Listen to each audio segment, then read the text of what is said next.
Γεια σας παιδιά, εδώ η Jane θα μου κάνει 3 ερωτήσεις και αν καταφέρω να απαντήσω και τις 3 θα γλιτώσω τον μπουγέλο με το νερομπίστολο, που αυτό θα γίνει.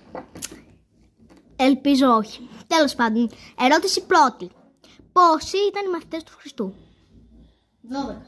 Σωστά. Ποιος ήταν ο αριθμός στην ταινία Αυτοκίνητα του κεραυνού McQueen?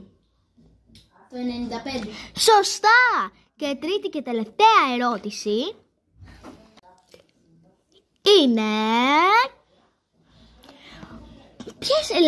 τι σχέση έχουν οι λέξεις επιτραπέζιο με χωροφύλακα? Είναι το ίδιο σύνθεση. Σωστά.